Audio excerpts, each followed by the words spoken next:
Foro de la Historia. El pasado tiene mucho que contar. Bienvenidos y bienvenidas a Foro de la Historia. Hoy estamos aquí otro día más para hablar acerca de historia, en este caso de Argentina. Vamos a hablar acerca de la dictadura militar argentina, un periodo que comprende entre 1976 y 1983. Un periodo, la verdad, bastante convulso y que ha marcado la actualidad de la Argentina, incluso en 2024. Y pues bueno, lo hacemos con Janet Rivero, profesora en Argentina y bueno, colaboradora del Foro de la Historia. He escrito algunos articulillos para la página web con los cuales nosotros estamos tremendamente agradecidos y además también grabamos un programa acerca de los libros de Almudena Grandes y hablamos mucho acerca de la memoria y la historia. Y entre otras cosas, esta dictadura argentina fue uno de los procesos pioneros posteriormente de la dictadura, quiero decir, en cuanto a lo que memoria se refiere. Así que nada, ¿qué tal? ¿Cómo estás, Janet? Buenas tardes, Javi, ¿cómo estás? Bueno, buenas noches para vos. Sí, la verdad es que es cierto que es curioso porque grabamos, claro, ella en Argentina, yo aquí en España, y cuadramos un poco los horarios con esa diferencia horaria que bueno, aquí es por la noche, ya sabéis que tampoco tenemos muchos horarios para grabar el podcast. Nuestros oyentes lo escucharán a las 6 de la tarde un domingo, eso sí, al menos cuando Sí, se lanza. Pero bueno, como los podcasts también son muy atemporales, como dicen algunos, pues buenos días, buenas tardes y buenas noches. sí, Este tema es, la verdad que un tema que en Argentina es muy convulso, ¿no? Hablar todavía de ello. Es como quizá nuestra guerra civil española, a la que tanto le hemos sí. dedicado tiempo, pero digamos, cómo se vive este tema de la dictadura militar en Argentina? Antes de hablar de los antecedentes y de todo lo que es la cuestión anterior a la dictadura. Bueno, en principio el tema de la dictadura pasó por varias etapas, ¿no? El tema de cómo se trata la dictadura, el tema de memoria. Actualmente estamos con un proceso de ruptura de lo que vienen siendo tal vez las últimas décadas acerca de cómo se rememora esta dictadura, ¿no? Sobre todo desde el propio Estado. El gobierno actual que asumió el año pasado, el Javier Milei, tiene un discurso, si se quiere, bastante negacionista de lo que fue la dictadura. Y desplegó muchas políticas que atentan en contra de lo que serían las políticas de memoria desplegadas los años anteriores. Entonces, esta sería la situación actual en donde se volvió a discutir cierto consenso que ya estaba establecido sobre lo que fue la dictadura y lo que fueron los años 70 sobre todo, ¿no? Eh, Así que bueno, es un tema bastante convulso en la actualidad, eh, este tema de la dictadura. La verdad es que las elecciones argentinas además han sido, y bueno, todo el proceso argentino también políticamente ha sido una cuestión de relevancia en España. Yo lo digo siempre con un poco de chanza porque, o sea, con un poco de humor, ¿no? Porque me parece que, bueno, han ido buscando como quizá no sé, como el tener a alguien enfrente, ¿no? Y se han Sí, encontrado mutuamente. Pero bueno, en cualquier caso, los años 70 en Argentina, bueno, en Latinoamérica en general, es una década tremendamente convulsa porque hay una serie digamos, de lo que son conflictos regionales, con guerrillas, golpes de Estado. ¿Cómo se vive, digamos, lo que es este contexto interno, esta década en Argentina? O sea, quiero decir, ¿cuál es la situación a principios de los 70 digamos, cómo está la cuestión, por ejemplo, del peronismo? bueno, para eso es esto, ¿no? Importante entender el marco también más general, más global o regional de los años 70, bueno, plena Guerra Fría, sobre todo mediados de los 70, donde se da un recrudecimiento también de este conflicto que obviamente va a marcar el derrotero histórico de los países de la región, que van a estar muy influenciados por Estados Unidos, ¿no? Y bueno, todas las políticas que despliegan Estados Unidos en relación a la lucha con el comunismo y las dictaduras que se empiezan a financiar desde esta lógica, ¿no? O sea, lo que sucedió en Argentina en los años 70 no fue un caso aislado, sino que responde también a una lógica regional, bueno, con la cuestión, no sé, de la doctrina de seguridad nacional, ¿no? La Escuela de las Américas, donde, bueno, muchos militares o dictadores latinoamericanos se entrenaron, ¿no? En estas tareas de contrainsurgencia, de lucha contra el comunismo, ¿no? De terror psicológico, guerra psicológica, que después se van a desplegar en las distintas dictaduras, ¿no? Tenemos como marco también regional lo que se conoce como el plan Cóndor, ¿no? Que es la instalación de estas dictaduras que responden a las lógicas de Estados Unidos en este contexto de Guerra Fría, entre las cuales, bueno, está inserta la última dictadura militar en Argentina. Eso como, digamos, como contexto general, ¿no? Entender que estas dictaduras se insertan en un contexto global y geopolítico que va a ser esta lucha contra el comunismo que se da en América Latina. Y también lo que tiene que ver con la radicalización, si se quiere, de la izquierda y el surgimiento de distintos movimientos armados o guerrilleros, sobre todo después de lo que va a ser la Revolución Cubana y cómo eso impacta ideológicamente en la región, ¿no? Porque también va a dar el marco digamos, a las condiciones internas de los distintos países y de Argentina en particular, ¿sí? Vos recién me preguntabas por el tema del peronismo, que va a tener mucha relevancia, obviamente, o sea, el peronismo como movimiento es un fenómeno muy complejo de analizar, ¿no? Da para otro capítulo, si querés. Cuando quieras. Pero bueno, la figura de Perón y lo que va a marcar el peronismo dentro de la historia argentina, que va a ser un parteaguas bastante importante, va a tener mucha relevancia en todo este contexto, más allá de que Perón es derrocado en 1955 y se exilia y no vuelve hasta 1973, ¿sí? O sea, son 18 años en los que está en el exilio, sigue teniendo una presencia política fundamental, ¿sí? Y esto se traduce en digamos, la conflictividad social que se va a dar también entre estos movimientos, si se quiere, de izquierda, ¿sí? La radicalización de estos sectores de izquierda y los gobiernos que se habían establecido, sobre todo en los años 50, 60 y principios de los 70, ¿no? Que básicamente van a ser también dictaduras. A ver, esta dictadura de la que nosotros vamos a hablar en particular no es la única que tuvo Argentina, sino que ya desde 1930 había tenido varias, ¿sí? Pero bueno, esta va a tomar otras dimensiones que ahora las vamos a desarrollar. Pero en este contexto, en el contexto del principio de los años 70, lo que podemos ver en Argentina es un periodo de mucha violencia política, una radicalización muy grande de lo que va a ser la izquierda y los movimientos de izquierda, movimientos armados, ¿sí? Guerrilleros también, que se contraponen a gobiernos y a dictaduras muy represivas. Entonces vamos a ver que hay un contexto político bastante violento, ¿sí? Si se quiere. A todo esto, bueno, Perón seguía en el exilio, ¿sí? A principios de los años 70, y se empieza de alguna manera a gestar su retorno, ¿sí? Y esto obviamente también va a estar plagado de un montón de conflictividad y de contradicciones, ¿sí? Perón va a regresar a Argentina en 1973, ¿sí? Va a ser electo presidente una vez más, su tercera presidencia va a ser, se inicia en 1973, que va a ser muy breve porque va a morir al año siguiente, en 1974, y acá lo que podemos ver es lo que se podría llamar una especie de giro hacia la derecha del movimiento peronista, o de la figura del propio Perón, ¿no? Que una vez que regresa al país trata de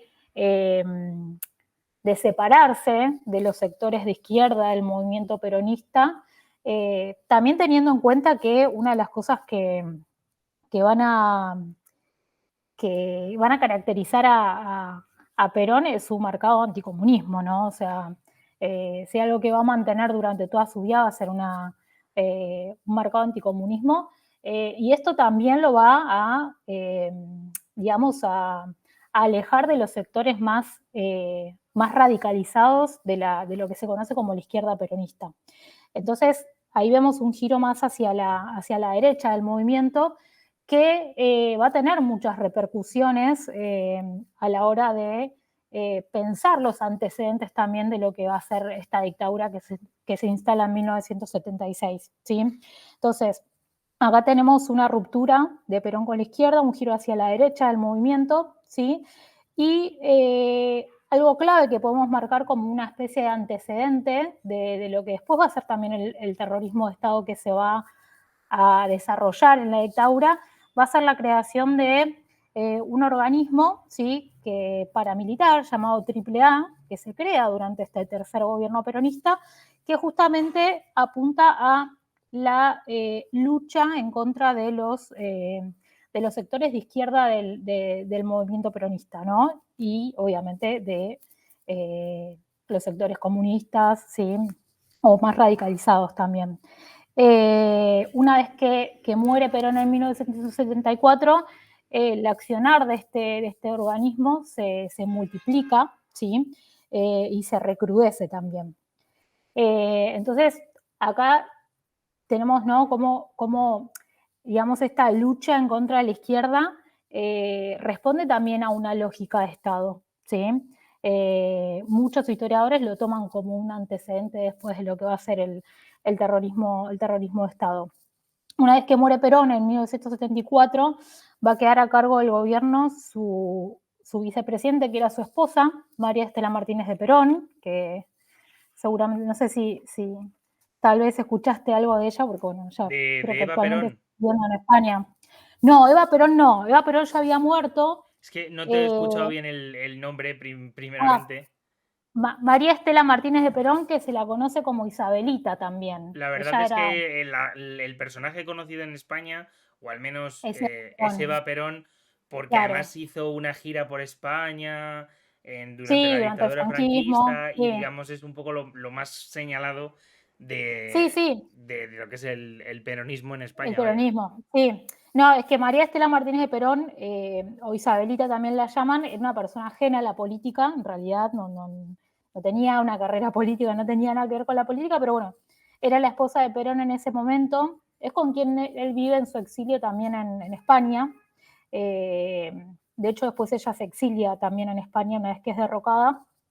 Bueno, queda a cargo del gobierno básicamente por ser vicepresidente, y bueno, los años que dura, ¿no?, en el cargo, porque es a quien va a derrocar la Junta Militar en el 76, obviamente van a ser años súper críticos porque, bueno, toda esta violencia política que ya se venía dando se empieza, ¿sí?, a recrudecer mucho más, ¿sí? También teniendo en cuenta que ella es una figura política muy débil.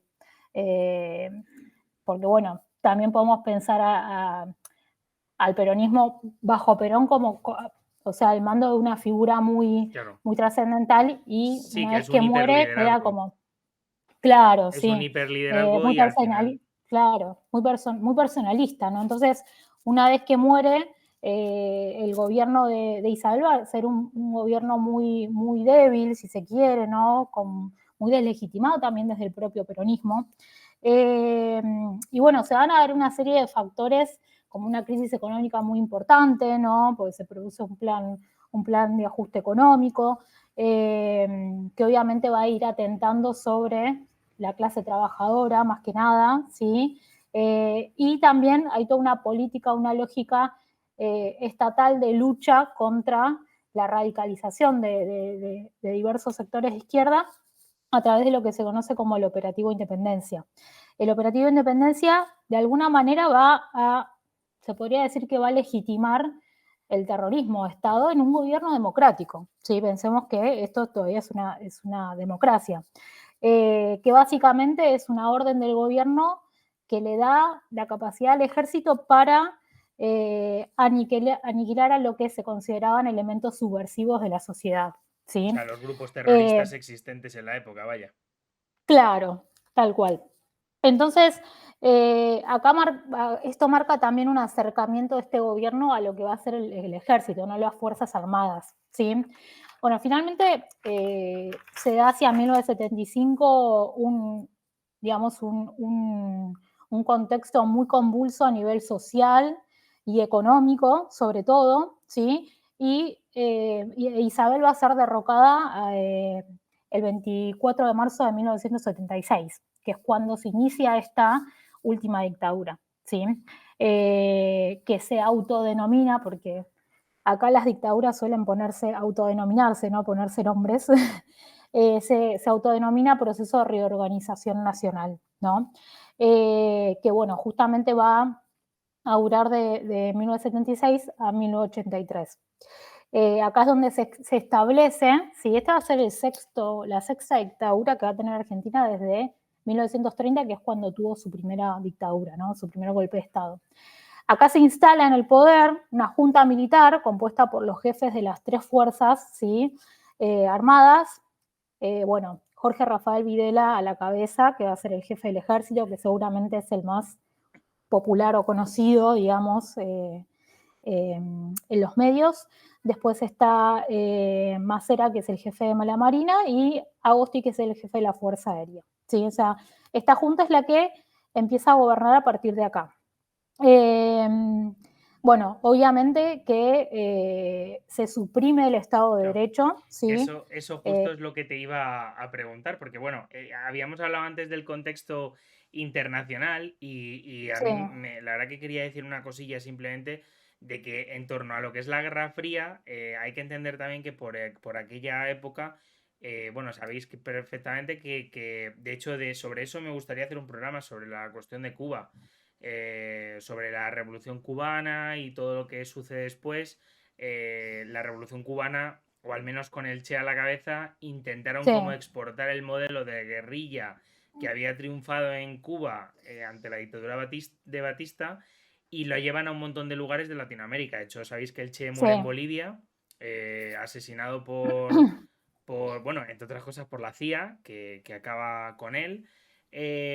Pero bueno, que esos movimientos guerrilleros están ahí. Lo interesante del tema es que dos cosas. Lo primero, que muchas veces se piensa en lo que es Latinoamérica como una especie de, no sé, conglomerado de países subdesarrollados en donde no hay ningún tipo de interés geopolítico. sí, Y bueno, y hoy sabemos que Latinoamérica es un escenario de primer nivel, bastante, bueno, muy importante. No sé si más importante ya, bueno, pues posible que Europa o que incluso otros lugares que son, es verdad, que más estables, pero donde hay potencias extranjeras que están, hoy por ejemplo China, que lo podemos ver con la cuestión de Venezuela, que está apoyando y sustentando de alguna manera el gobierno bolivariano de Venezuela. Y luego, pues en este caso tenemos a Estados Unidos, que está todo el rato haciendo interferencias en la política nacional, y Argentina es el caso, claro. sí, sí, sí, tal cual. O sea, siempre Latinoamérica fue considerada por Estados Unidos como su patio trasero, ¿no? Sí, es Como lo su que zona de justo es la influencia. palabra. Claro, su zona de influencia por excelencia. Entonces, bueno, acá vemos, ¿no? La relación en este contexto sobre todo en las dictaduras de esta lógica, ¿no? Claro. Sobre todo en estos años de la Guerra Fría, en donde el conflicto va a ser bastante más marcado. De hecho, muchos de estos militares que yo te nombré fueron entrenados en la Escuela de las Américas. De hecho, es Eh, más, en Brasil pasa lo mismo. Me parece que la dictadura de Brasil es en el año 64, creo, o 63, 64. Y en sí, Brasil, años literalmente, 60. lo que es bueno, lo que es la policía brasileña, o sea, bueno, los servicios de inteligencia brasileños son entrenados por la CIA. También tenemos lo mismo con el caso de Uruguay, que sufre también un golpe de estado en el 63, ¿puede ser? O 64. O sea, el caso Eh, en la década de los 60. El caso es que sí, todos estos gobiernos nuevos que surgen están totalmente influidos por esto. sí, sí. Por eso también es eso, ¿no? A pesar de que después cada una de las dictaduras va a tener un desarrollo interno por sus factores o sus condiciones internas, todas responden también a un contexto más global, ¿no? En Paraguay, bueno, Chile, ni hablar, ¿no? La dictadura de Pinochet. Entonces, hay una relación entre esta lógica internacional o mundial y lo que, bueno, después sucede en cada país, ¿no? Interiormente. Y bueno, en este contexto entonces se instala esta junta militar, se remueve obviamente al Poder Ejecutivo y al Poder Legislativo, se instala una de las primeras medidas que se instala justo esa noche en la que se instala la junta es el estado de sitio, ¿no? Se rompe con las libertades, con los derechos obviamente planteados en la Constitución, porque no hay Constitución que rija. Sí, Claro. Sí, han básicamente. acabado con ella de facto. Claro, se suprimen los derechos, los partidos políticos, ¿sí? Y obviamente también las garantías constitucionales, Claro. ¿sí? Y bueno, una de las cosas, de las cuestiones por las que, o tal vez la cuestión por la que esta dictadura es distinta al resto es porque cualitativa y cuantitativamente el terror que va a ejercer va a ser muy distinto al de las otras dictaduras, ¿sí? Claro. Si bien obviamente hubo otras dictaduras como por ejemplo la de Onganía, que fueron gobiernos muy represivos, no llegaron al punto en la cual llegó esta última dictadura, que marca un quiebre en la historia argentina. Ahora vamos a ir viendo un poco, pero bueno, básicamente es, bueno, esta idea de el ejercicio del terrorismo de Estado. Claro, ¿sí? porque a mí me surge una pregunta. Es cierto que sobre este tema yo he tenido la suerte de haber tenido una asignatura en la universidad y la Sí. verdad es que he leído bastante sobre, vamos, sin tener yo tampoco una noción realmente profunda sobre la cuestión de la dictadura en Argentina, pero todas estas dictaduras, digamos que al final, o al menos en el caso de por lo menos la chilena y la argentina, la de Pinochet y Videla, el caso es que responden o sea, el terror que se da es como un terror muy, vamos a llamarlo, o sea, tan elevado que afecta a personas que, por ejemplo, eran sindicalistas que estaban en una fábrica defendiendo que unos trabajadores tuvieran botas. O sea, es una cuestión Claro. que además tiene mucho que ver también con la dictadura franquista. De hecho, para quien haya escuchado unos podcasts que realicé el año pasado, bueno, este año, sobre la historia de las comisiones obreras, tienen mucho que ver. O sea, en el sentido de que, y por lo menos lo que he leído yo sobre la dictadura argentina, es la desaparición de gente que no eran políticos, porque, por ejemplo, que desapareciera un gobernador civil tras el auge o sea, la llegada al poder de los militares, voy a decir una cosa que a lo mejor alguien se puede plantear que esto es una burrada, pero es normal que se carguen a un o sea, lo que es un gobernador civil, porque tiene todo el sentido, es un político que puede hacer una Político, serie de claro. oposiciones al nuevo régimen, o por ejemplo, tiene sentido que puedan acallar la voz de un periodista asesinándolo, que también es lo que hicieron, pero aquí fueron a por gente normal que puedan ser pues unos estudiantes que llegados al punto habían hecho algún comentario en una clase y que, bueno, pues fueran denunciados por un compañero que da la casualidad de que era familiar de quien fuera.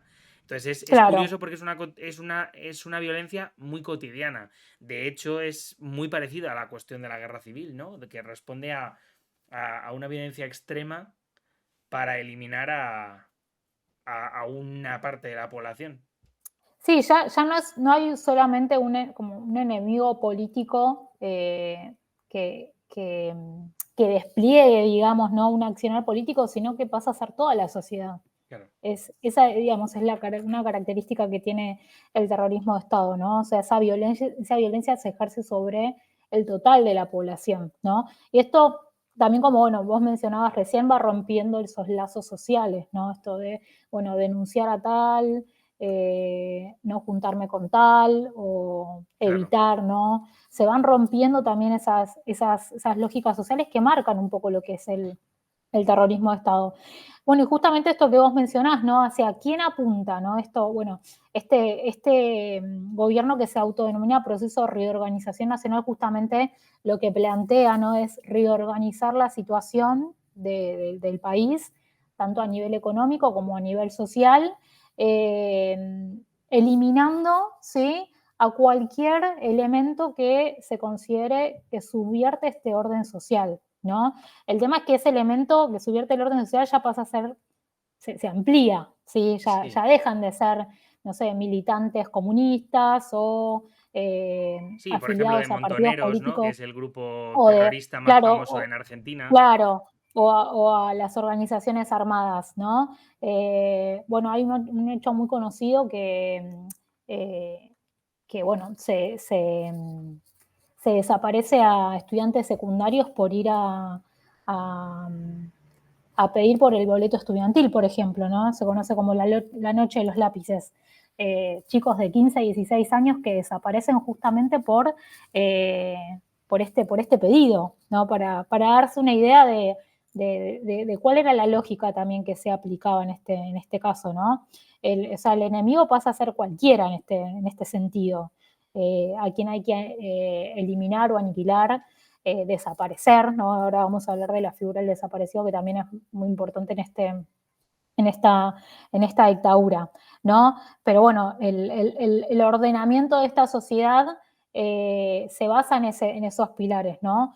Por un lado, la eliminación de la subversión a través de, bueno, la violencia del Estado, a través del terrorismo de Estado, y otra cuestión importante que tiene también que ver con esto que vos me decías del tema de los obreros es la reorientación de la economía, ¿no?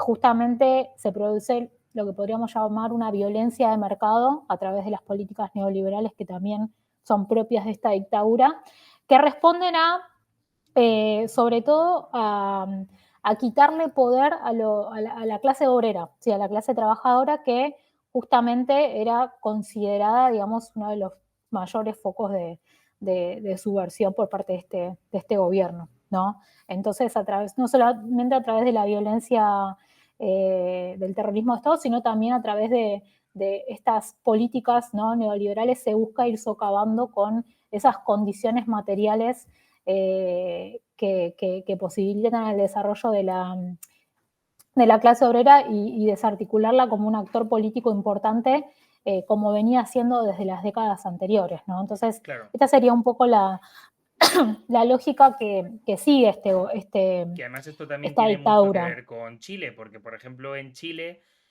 por poner una comparación, y perdona que te interrumpa, yo creo que además también Sí, por lo menos vamos poco a poco reorientando y creo que se pueden dar más matices. En Chile, el gobierno de Salvador Allende nacionaliza ciertas fábricas que, vamos a ser sinceros, no le viene bien a los empresarios y a las multinacionales. Más que nada claro, porque son los expropiados. Entonces, en Argentina, sin haber ese proceso, se toma como punto, digamos, el hecho de la desarticulación de, por ejemplo, en Chile el movimiento obrero, a la llegada de Salvador Allende, que se tardó casi 20 años en llegar, tras, me parece que fueron 6 campañas, que triunfó en la última y además por los pelos.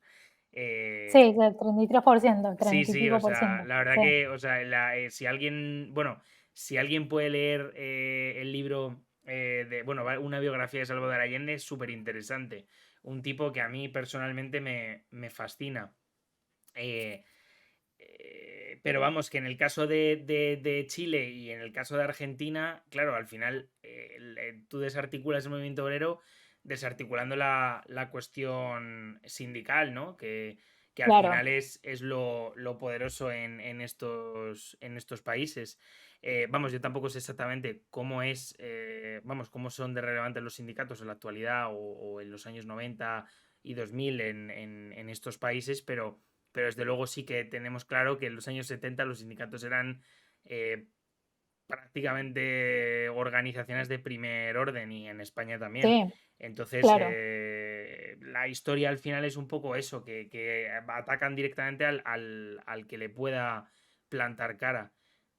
Claro, sí, sí, sí, restándole obviamente esta capacidad política bueno, ya venían gestando desde, sobre todo a través de los gobiernos de Perón, que es donde la clase obrera pasa a ser un actor Claro. político fundamental, ¿no? Entra en escena como actor político fundamental y bueno, el sindicalismo empieza también a tener muchísimo poder. Entonces, todo esto es lo que trata de desmantelar, digamos, esta dictadura a través de, sobre todo, estos dos pilares, ¿no? El terrorismo de Estado y después lo que va a ser el desarrollo y el despliegue de políticas neoliberales que responden también a un momento histórico, ¿no? Estamos hablando de una etapa en donde se da el fin del estado de bienestar, Sí. ¿sí?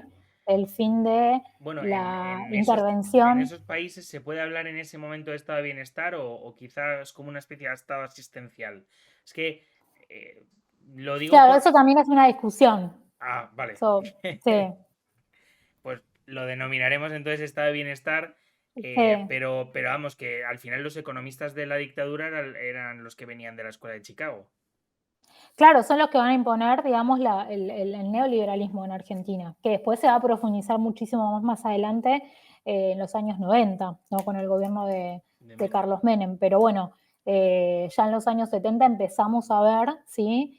Cómo toda también esta lógica económica que empieza a dominar el mundo, sobre todo después de la crisis del petróleo, tiene también sus consecuencias en los países de América Latina, en donde se aplican estas políticas neoliberales, ¿no? Ahora después vamos a mencionar un poco cómo se desarrollan estas políticas en Argentina, pero bueno, también responden a esta idea de desarticulación del poder de la clase obrera, de la no intervención del Estado, ¿no? Que eran como los males que veía esta dictadura que habían llevado a Argentina a la situación en la que estaba, ¿no? O sea, por eso desde la lógica de la dictadura, ¿no? Se trata de eliminar a estos elementos, ¿no?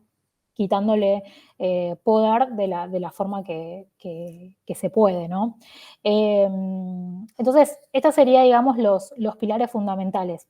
Me gustaría, si querés, hablar un poco de lo que es el terrorismo de Estado, o sea, ¿por qué hablamos de terrorismo de Estado en esta dictadura, ¿no? Particularmente que va a ser, digamos, el cambio cualitativo fundamental que se va a dar con respecto a otras dictaduras, y que creo que también responde a una lógica regional. Bueno, en el caso de Chile creo que también podríamos hablar, ¿no? del terrorismo de Estado.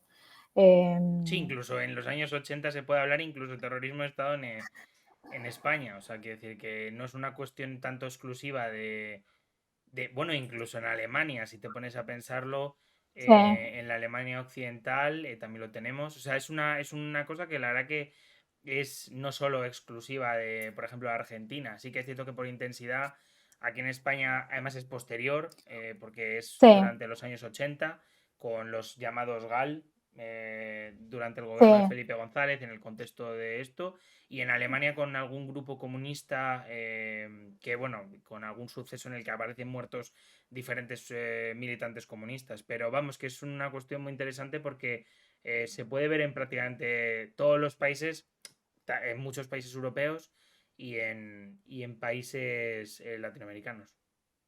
claro, sí, sí, sí, sobre todo en esta etapa, ¿no? Las dictaduras de esta época es muy palpable encontrar estos elementos, ¿no? Si hacemos un estudio comparativo, creo que la mayoría lo van a tener. Que bueno, básicamente apunta al uso de la violencia política que se puesta al servicio de la eliminación de los adversarios políticos, ¿no? Y sobre todo, digamos, el amedrentamiento de la población en general. Por eso hablamos de un terrorismo de Estado sobre la sociedad toda, ¿sí? A través de distintos, obviamente, mecanismos represivos, como puede ser el encarcelamiento, el exilio, la persecución, y la existencia de centros clandestinos de detención que también van a ser fundamentales para todo este plan sistemático que despliega esta dictadura, ¿no? Entonces, acá lo que tenemos es el ejercicio de un terror como herramienta de disciplinamiento social, ¿sí? Disciplinamiento social y político también, ¿no? Que se da de manera sistemática. Y esto también es importante, porque hay todo un plan para llevar a cabo esta cuestión, ¿no? Que involucra a todas las áreas del gobierno y del ejército, sobre todo, ¿no? Eh, y además es un terror que se ejerce por fuera de cualquier marco legal, ¿sí? O sea, al no haber una constitución que rija, al no haber un Estado de Derecho, no tiene un marco legal en el cual asentarse, ¿sí? Y el Estado pasa a ser, y acá creo que esta es la definición de terrorismo de Estado, el Estado es el que pasa a ser el principal agresor de la sociedad civil, ¿sí? Entonces, esas serían características fundamentales de lo que podríamos llamar terrorismo de Estado, que es el que ejerce este gobierno en Argentina a partir de 1976, ¿sí? Y bueno, podemos también tomar en cuenta varias cuestiones muy importantes que tienen que ver con, bueno, lo que fueron los centros clandestinos de detención, ¿sí? Y también la figura del desaparecido, que va a ser central en este terrorismo de Estado. Otra cosa fundamental que habíamos mencionado antes es que, bueno, esta internalización del terror que se termina dando en la sociedad va a ir rompiendo de a poco los lazos sociales, ¿no? Que va a llegar a un individualismo extremo también, que, bueno, tiene mucho que ver con esta lógica que se plantea. Hay una frase muy famosa acá en Argentina que dice, bueno, si desapareció es porque algo habrá hecho, ¿no? Algo habrán hecho. Esto de romper, ¿no? Con ese otro, que tal vez es tu vecino, es tu familiar, ¿no? Bueno, no meterte, no involucrarte. Justamente la internalización del terror apunta también a eso, ¿no? Termina siendo una herramienta muy, muy eficaz también para implementar estos mecanismos.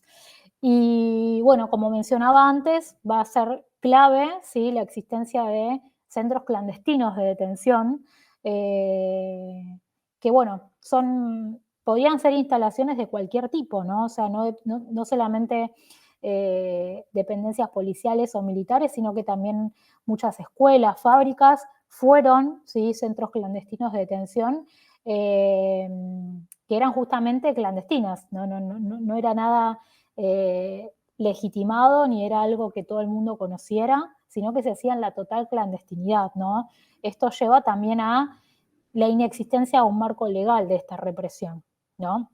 Que eran los lugares en donde se llevaban a los detenidos, que obviamente las personas que se detenían lo hacían sin ningún tipo de proceso judicial o policial legítimo, ¿no? Se los secuestraba básicamente, ¿sí? Y se los llevaba a estos lugares, a estos centros clandestinos, en donde se aplicaban distintos mecanismos, en su mayoría de tortura, justamente con el objetivo de sacar información, ¿no? Bueno, vos hace poco grabaste el episodio sobre la DGS. Sí, de hecho la diferencia entre la DGS y estos centros de eso es que la DGS es una institución, o sea, de la dictadura Pública. franquista y que es es todo en la dictadura estaba regulado. Por eso ahí está la Claro. diferencia entre una cosa y otra y que la verdad que sí que era conocido que en la Dirección General de Seguridad sí que había esta serie de torturas. Claro. Bueno, muchos de estos lugares que funcionaban como centros clandestinos de detención, el más conocido, si se quiere, es lo que era la Escuela de Mecánica de la Armada, la ex ESMA, que fue uno de los mayores centros clandestinos de detención, que justamente está instalado en un barrio, en la ciudad de Buenos Aires, en un barrio residencial, ¿no? Rodeado de casas, y que nadie sabía lo que pasaba ahí adentro. Entonces, esta clandestinidad también marca, ¿no?, digamos, esta idea de hacer todo por atrás de la sociedad, ¿no?, si se quiere. Y va a ser muy característico de esta dictadura. Y bueno, van a ser claves, obviamente, para llevar adelante todo este plan sistemático de exterminio, Sí, de porque además desaparición de personas. lo curioso del tema, y sobre todo porque es cierto que yo tuve que, digamos, en esta asignatura, leer muchísimo sobre la cuestión del terrorismo, o sea, no del terrorismo de Estado, sino de los grupos terroristas existentes o calificados como terroristas existentes, por ejemplo, en Argentina, es que hay o sea, digamos, en los momentos tanto previos como luego posteriormente durante la dictadura, hay, digamos, como una especie de despliegue de tropas, como si fuera prácticamente una invasión sobre ciertas zonas en las que se sabe que la propia guerrilla tenía influencia y prácticamente es un exterminio de las cúpulas de la totalidad de la militancia. Lo curioso sobre este tema es, o sea, que para, digamos, un poco tener o al menos esa visión de cómo desapareció tanta gente en tan poco tiempo, porque el ejército en su totalidad o en una buena parte había sido colaborador de esta dictadura, que luego eso se verá después. Y la Claro, transición a la democracia en Argentina también es una cosa a estudiar, incluso se podría hacer un programa solo de la transición, porque el sí, ejército amenaza varias veces al gobierno como diciendo, oye, sí, que escúchame que te vuelvo a hacer lo mismo, porque además claro, sí, puedo sí, hacerlo.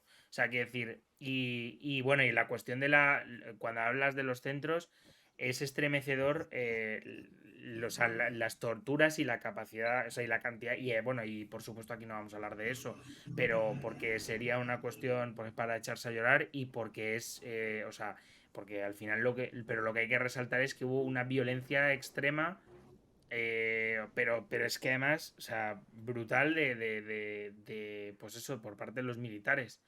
Y, claro, o sea, pero de desapariciones de personas que acaban en el mar, que los tiran desde un helicóptero, o sea, una barbaridades a cada cual más, o sea, porque pensamos, mira, muchas veces pensamos en los nazis y dicen, joder, los nazis, claro, tú ves las fotos de todo lo que se ve y todo lo que o sea, toda la documentación que luego se reveló y todo el tema de las fosas comunes y tal, pero es que no hace falta irnos tan lejos.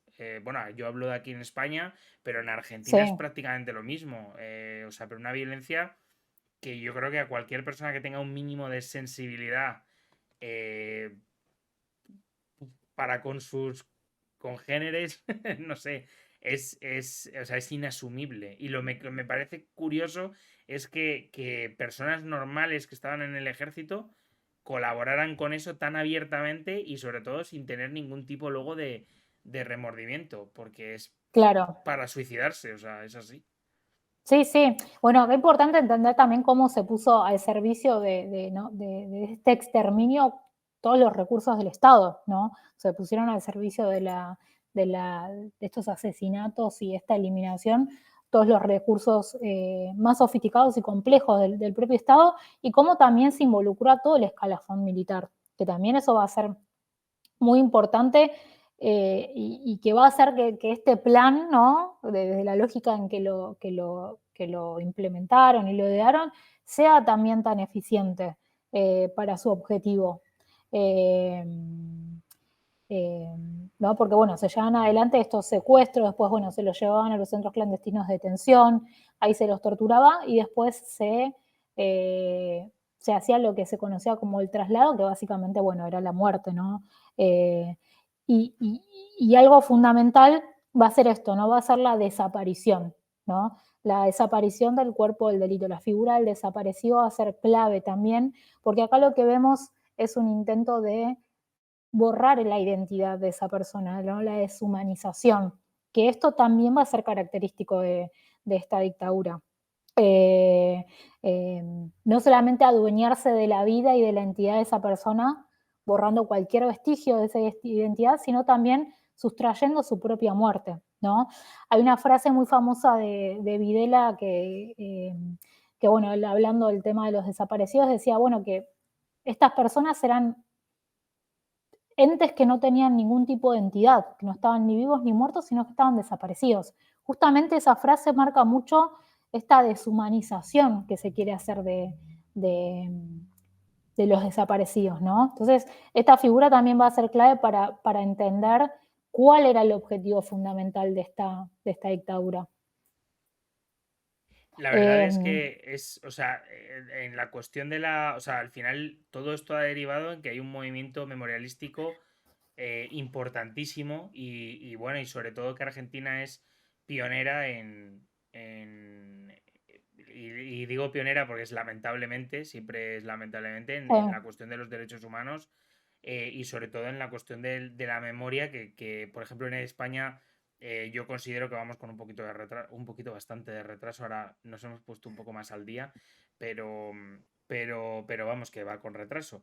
Y bueno, y también hablando de de los movimientos memorialísticos, tenemos aquí o sea, un poco la oposición al régimen. Claro, yo te quería preguntar, la oposición al régimen, sabemos lo que son las madres o sea, el Sí. movimiento de las madres de la Plaza de Mayo, pero hubo también, o sea, y ahora hablaremos de eso, pero hubo aparte también algún otro tipo de contestación política o algún tipo de contestación sindical a la propia dictadura, o las primeras fueron las madres. No, a ver, podríamos decir que, o sea, en realidad el objetivo que era desarticular lo que es el movimiento obrero se pudo dar de una manera muy eficaz. Por eso, desde ese lugar, las reacciones en contra de la dictadura no fueron eficientes, ¿no? Y acá sí, las madres y abuelas de Plaza de Mayo van a tener un rol fundamental en la cuestión digamos, hacer frente, si se quiere, a estas políticas a través de distintas herramientas, ¿no? A través de la lucha, ¿no? Aunque muchas de ellas también fueron desaparecidas, pero bueno, lo van a hacer a través de otros mecanismos y otras herramientas, y van a ser de los primeros organismos que van a denunciar estos crímenes de lesa humanidad, ¿sí? Incluso en los primeros años de la dictadura. Acá, sumado a lo que planteábamos de la figura del desaparecido, no solamente se apunta a desaparecer a esa persona, sino también de evitar la transmisión de su memoria a través de sus hijos. Por eso también se da algo muy importante que en España se dio durante el franquismo, que fue el robo de menores, ¿no? La apropiación ilegítima de menores de muchos de estos hijos de desaparecidos, que muchos nacieron en la clandestinidad también, porque en estos centros clandestinos había maternidades clandestinas en donde las mujeres detenidas tenían a sus hijos y muchos terminaron siendo apropiados, ¿sí? Y justamente la lucha de abuelas y madres de Plaza de Mayo no solamente se da por restituir, ¿no? Por encontrar a sus hijos, sino también a sus nietos, ¿sí? Y restituirles esa identidad que le fue robada por esta dictadura. Que también, bueno, va a ser algo muy característico de este gobierno, ¿no?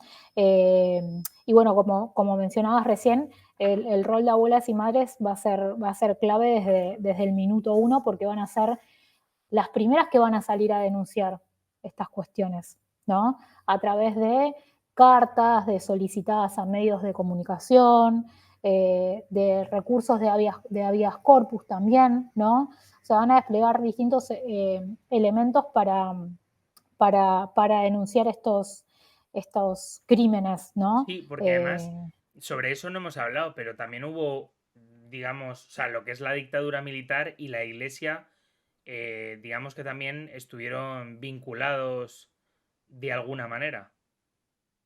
Sí, por parte sí, va a haber un vínculo obviamente de los sectores más conservadores con esta dictadura, ¿no? Bueno, la iglesia va a ser también uno de esos sectores en muchos casos, eh, sobre todo lo que tiene que ver con la jerarquía, ¿no? Sí. Eclesiástica. Después tenemos movimientos más ligados a lo que es el pueblo en general, que ya eso va a ser otra cosa, pero digamos lo que es la jerarquía eclesiástica tal vez sí va a tener una connivencia mayor con este gobierno. Eh, Y bueno, un poco, digamos, y siguiendo un poco con la cuestión, o sea, hemos hablado de los desaparecidos, hemos hablado de las madres de la Plaza de Mayo, siguiendo un poco con la cuestión económica y de cómo se desarrolla el régimen, porque la verdad que tiene bueno, son unos cuantos años de desarrollo, pero desde luego un desarrollo económico no satisfactorio para estos neoliberales, porque es prácticamente un desastre. Y ahora nos hablarás un poco tú de las medidas, pero hubo unos cuantos ministros de Economía que la verdad que a cuál peor que el anterior, ¿no? Sí, sí. Bueno, a partir de 1976 podemos también hablar entonces de un quiebre económico, porque se deja de lado todo un proceso que se venía dando ya desde los años 30 en Argentina, que era un desarrollo de la industria, un proceso de industrialización, que a partir de 1976 se quiebra y se da el proceso contrario, se empieza un proceso de desindustrialización a través de la aplicación de medidas de políticas neoliberales, ¿sí? Acá vamos a tener un personaje clave en la economía, que va a ser el primer ministro de Economía de esta dictadura, que es José Alfredo Martínez de Hoz, que plantea lo que él llamó un plan de saneamiento económico, ¿no? Entonces, sanear la economía a través de la implementación del neoliberalismo, básicamente, ¿no? Va a responder a toda una lógica también contemporánea propia de los años 70, ¿no? Entonces, acá lo que se trata de hacer es desarticular la intervención del Estado, porque justamente una de las cosas que planteaba era, bueno, Argentina está como está porque hubo mucho intervencionismo del Estado, ¿no? Mucho paternalismo económico, asistencialismo, entonces hay que dejar de lado esto, ¿sí? Y a través del desmantelamiento de la industria nacional. Justamente la industria nacional, la clase obrera van a ser las más perjudicadas por estas medidas, bueno, como toda política neoliberal, ¿no? Porque justamente lo que se trata de hacer es suprimir estas condiciones económicas que convertían a la clase obrera en un sector político de relevancia, ¿no? Entonces, acá se empiezan a aplicar estas medidas que obviamente van a beneficiar a los sectores más concentrados de la economía. José Alfredo Martínez de Hoz es una persona muy vinculada tradicionalmente al campo, a los sectores del campo, que bueno, van a ser también de los más beneficiados en un sentido por estas políticas, ¿no? El sector primario. Y también el capital extranjero, ¿no? Que se beneficia mucho a través de lo que va a ser la reforma financiera, que ahora vamos a hablar un poquito, y el abandono del proyecto industrializador en Argentina, ¿no? Entonces vemos cómo a través de estas políticas quienes más se van a beneficiar son estos los grandes grupos económicos, los sectores más concentrados de la economía y ligados al capital extranjero, ¿sí? Se produce acá entonces una reforma que en realidad se producen varias reformas, ¿no? A nivel monetario, a nivel financiero. En principio, a nivel financiero vamos a ver que hay una valorización financiera por sobre la productiva, ¿sí? Se da esta reforma financiera que básicamente apuntaba a liberalizar las tasas de interés, ¿sí? Haciendo que se tengan muchos beneficios económicos a través de la especulación financiera, ¿no? Es Algo entonces que nunca acá sale mal, donde de hecho. Es para curiosamente. algunos no. No, hombre, no. Para el primero que especula, no. La verdad. Luego ya el segundo Claro, ya se empieza a ya ver el pastel y dice, joder, pues voy a especular con otros porque si no. claro. Acá lo que pasa es que, bueno, el capital extranjero se beneficiaba, ¿no? De estas altas tasas de interés y esos beneficios después no los dejaban en Argentina, sino que se los llevaban a su país, ¿no? Entonces, esto se conoce como, este proceso se conoce acá en Argentina como la plata dulce, ¿no? Esto de hacer, de crear mucho beneficio con muy pocos recursos, ¿no? Y llevarte fácil la plata a otro lado, o el dinero a otro lado. Entonces, con respecto a la reforma financiera, va a beneficiar obviamente sobre todo al capital extranjero, que son los que desde donde va a venir digamos, este capital. Y obviamente esto va eh, a desbeneficiar, si se quiere, a toda la clase trabajadora, ¿sí? Porque justamente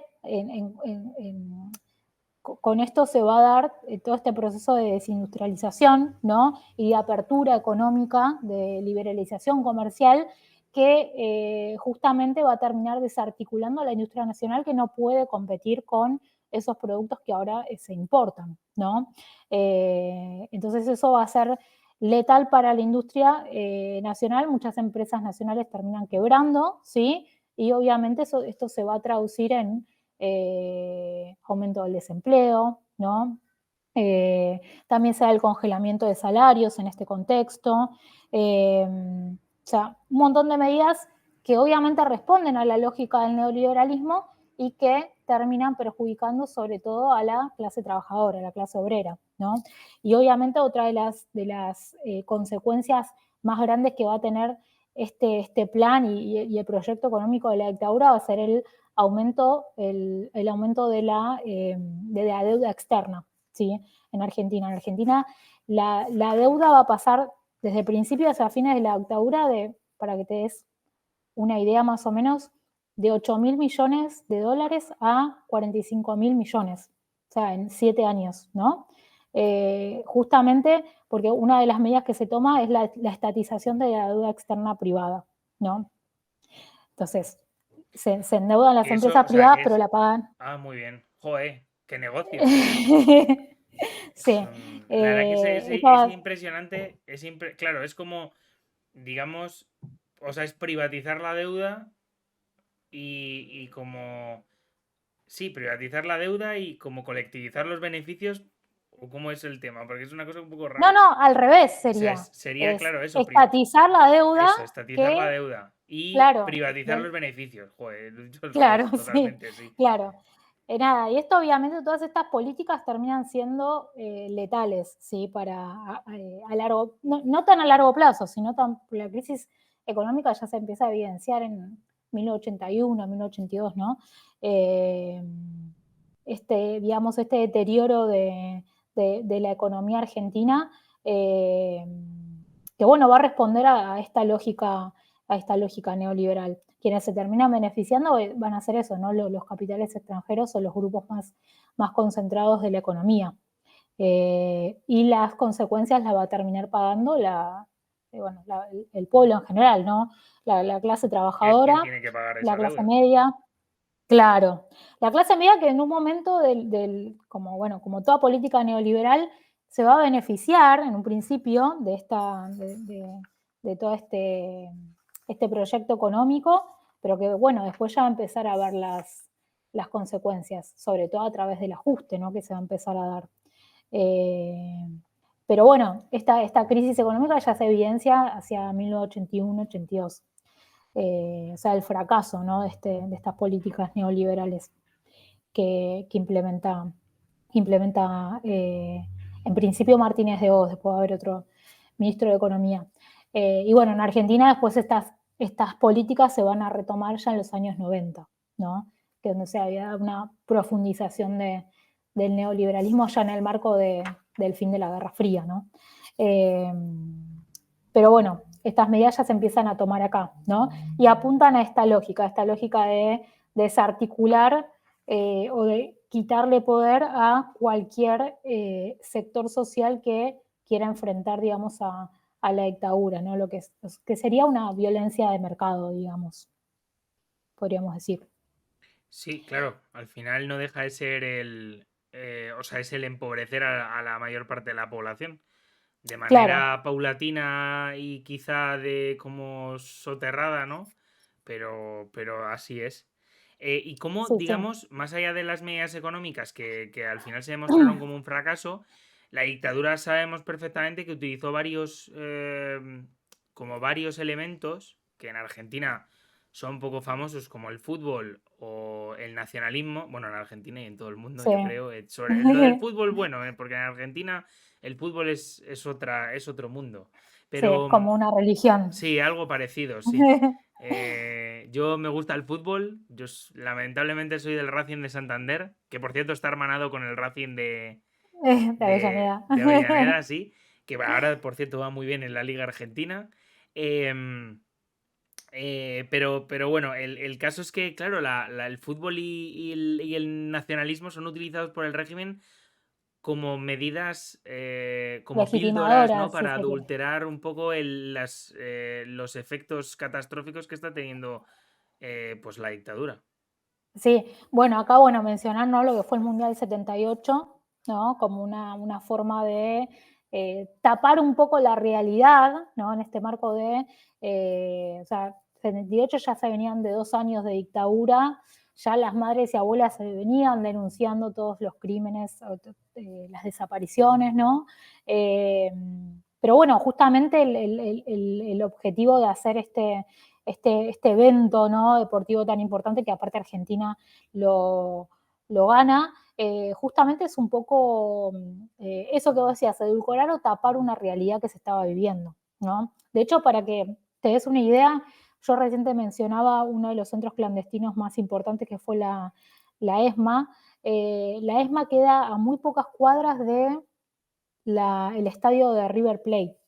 Seguramente River Plate lo conoces. Que por sí, lo Que es conozco. donde se. Y de hecho hay varias películas mencionando concretamente este centro, ahora que lo estoy pensando.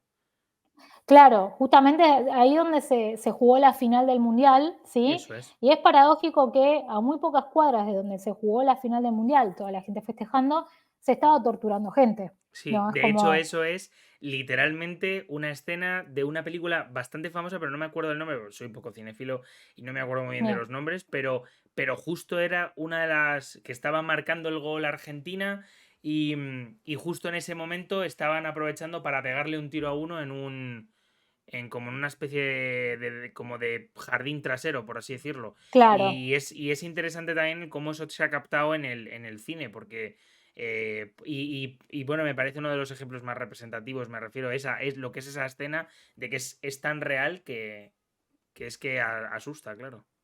Sí, sí, sí.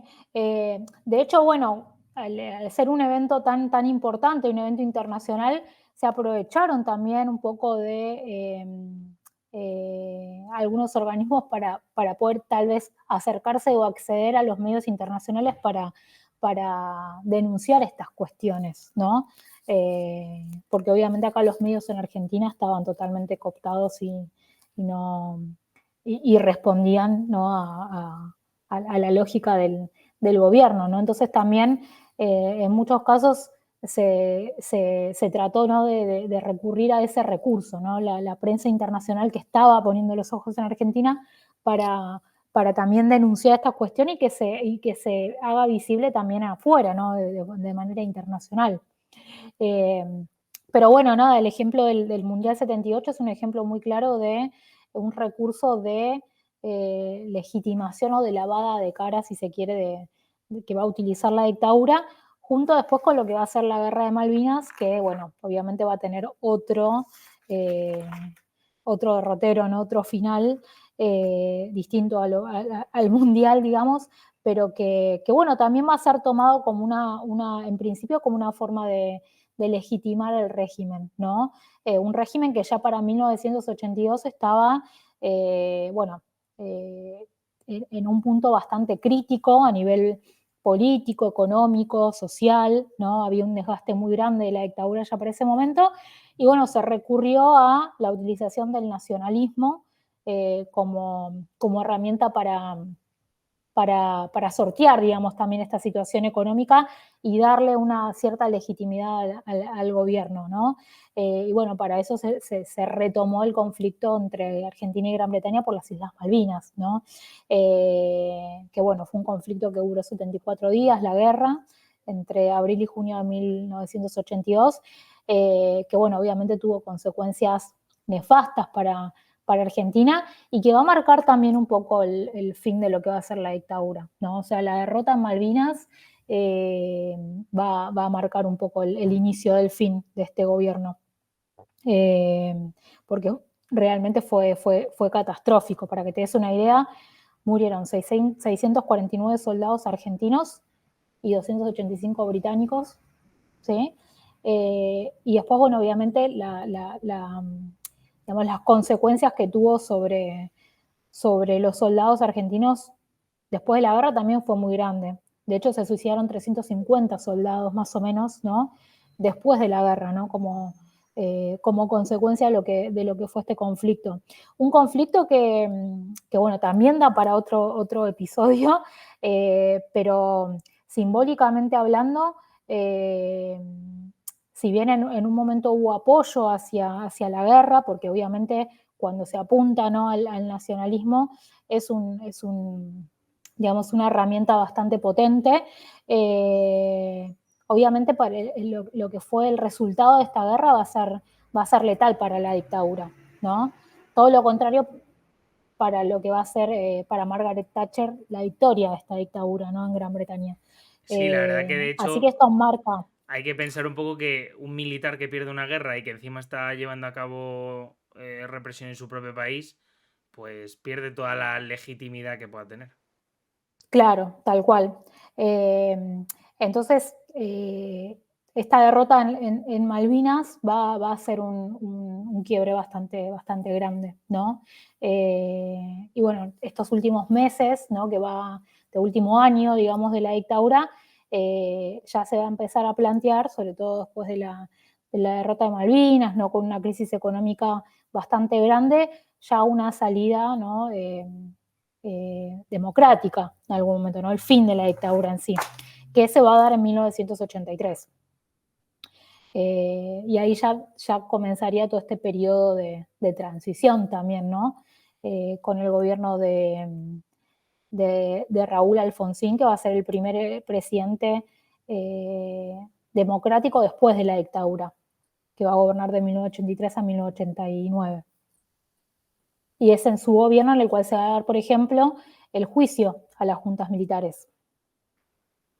Que, bueno, tal vez se hizo muy conocido internacionalmente por la película 1985, que es De hecho, era justo la que te iba a justamente trata. mencionar porque estaba mirando las películas, digamos, más. La verdad que esa película es espectacular porque, digamos, habla de todo lo. O sea, en realidad habla muchísimo de la dictadura Sí, y de lo que va sucediendo posteriormente.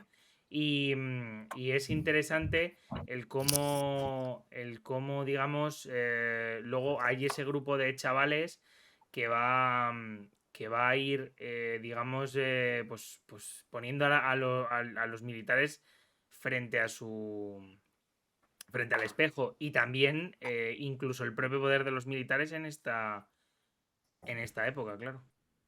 claro, sí, sí, justamente esto que se menciona en la película, ¿no? Y de lo que trata la película es de cómo se arma, ¿sí?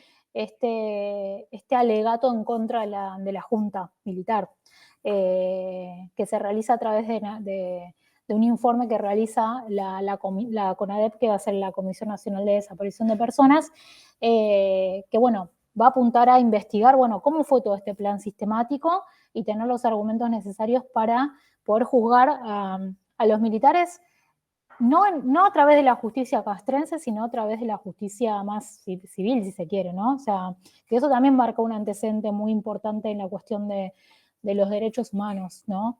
Porque de hecho eso de la justicia castrense es lo que intentan luchar ellos para, claro, que les juzguen los suyos. Y hombre, si te Claro, juzgan los tuyos, desde luego no va a haber un juicio justo, eso está claro. claro, sí, sí. Y bueno, marca, ¿no? Esto, ¿no? El enjuiciamiento a los responsables políticos y a los jefes de la Junta por crímenes de lesa humanidad, ¿no? O sea, es un hito bastante importante. Aunque después, bueno, vamos a tener distintas medidas que se contraponen un poco a esto, como los indultos de 1990, en donde el presidente Menem perdona, digamos, libera a estos jefes de las juntas, ¿sí? Que bueno, va a ser una especie de retroceso, ¿no? Bueno, te estaba hablando entonces de los indultos, ¿no? Que es un retroceso, si se quiere, bueno, a lo planteado en el juicio, pero que responde también a una lógica de ese momento, ¿no? En los años 90, la cuestión de la memoria va a quedar un poco olvidada, si se quiere. Recién se va a retomar ya hacia los 2000, ¿sí? Que es algo que también responde a una lógica más global, ¿no? Esta cuestión más memorialista, que bueno, que en España también no se da con todas los cambios que se dan a principio de milenio, sobre todo los primeros años de la década del 2000 con respecto a la memoria y cómo plantear, ¿no? ese pasado reciente y las políticas de Estado que se empiezan a implementar a partir de acá, corresponden más al relato de las víctimas de la dictadura, ¿no? Sobre todo en los gobiernos de Néstor Kirchner, de Cristina Kirchner, se va a desplegar toda una política muy relacionada a lo que va a ser la memoria de estos años 70 y sobre todo esta última dictadura. Eh, va a ser una política bastante marcada y una bandera muy fuerte de estos gobiernos. La verdad es que este tema, desde luego, da para unas pocas horas de estar charlando y creo que además ha quedado un programa muy interesante por eso, porque se han tocado prácticamente todos los temas de relevancia.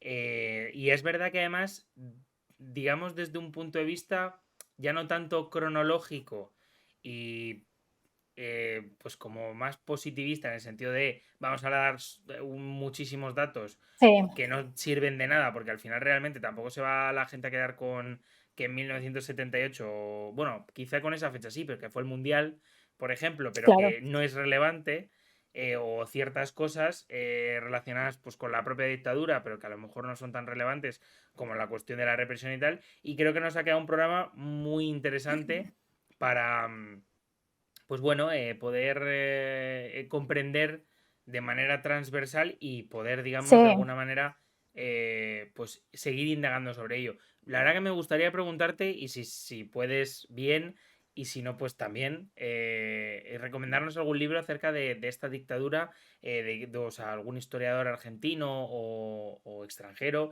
que quizá pueda, bueno, pues dar una visión también, pues eso, general sobre la propia dictadura.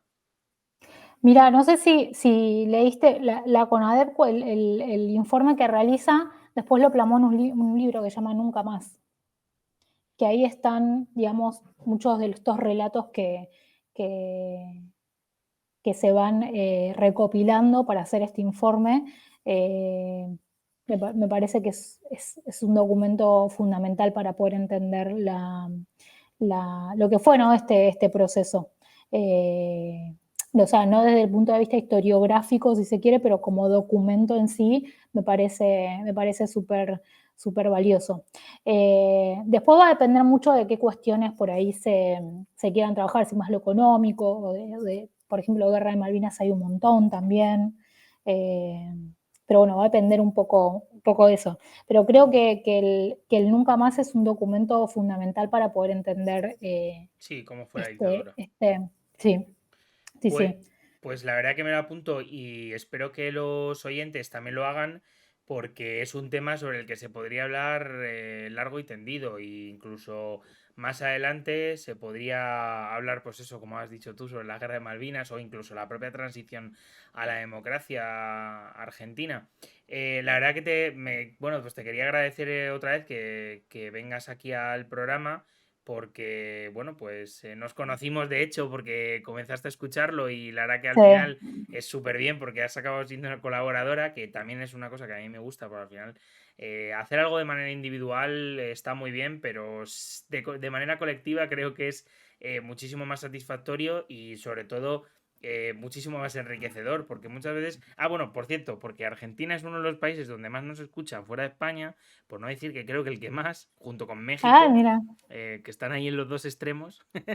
Pero, pero vamos, que me parece que también hacer contenido para, bueno, pues muchas veces para los españoles que escuchan mucho la historia de su país, pero no historia de Latinoamérica, que además es tremendamente Claro, interesante.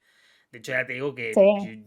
mira, ahora está sobre la Revolución Cubana, se podrían hacer mil cosas. Sobre la cuestión de las dictaduras, sobre Salvador Allende hemos hecho algo.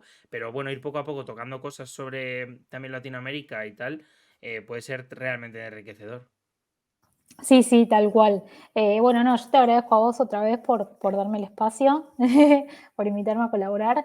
Bueno, nada, me encanta Foro de la Historia. Pues nada, y a nosotros nos Y, encanta que, bueno, en y tu realidad trabajo, nosotros bueno, ya somos... te lo dije. ¿Eh? No, ya te dije, tu trabajo me parece muy importante, ¿no? También esto de Creo que la divulgación, la sí, difusión. creo que es necesario, sobre todo en un mundo en el que están surgiendo también como muchos podcasts, o sea, sin decir que este programa es lo mejor, que no me corresponde a mí decirlo, lo cierto es eso. Pero vamos, y caería de hecho en una arrogancia y un ego que no tengo, la verdad. Me considero una persona normal y corriente, que creo que es lo que mejor me define. Pero pero creo que es necesario el hacer este tipo de cosas.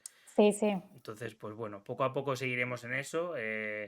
La lucha no acaba, sino que, bueno, ahí sigue y la retomaremos cada domingo. Así que, la verdad, muchísimas gracias, Ginny, y nos vemos en el siguiente que hagamos. Muchísimas gracias. Perfecto, sí. Gracias, Javi. Un beso grande. Si te ha gustado este podcast, puedes darle 5 estrellas en Spotify. Por otra parte, si lo ves desde iVoox o desde YouTube, puedes darle un buen like. Asimismo, nos puedes seguir en redes sociales para ver los artículos que vamos publicando en forodelahistoria.com.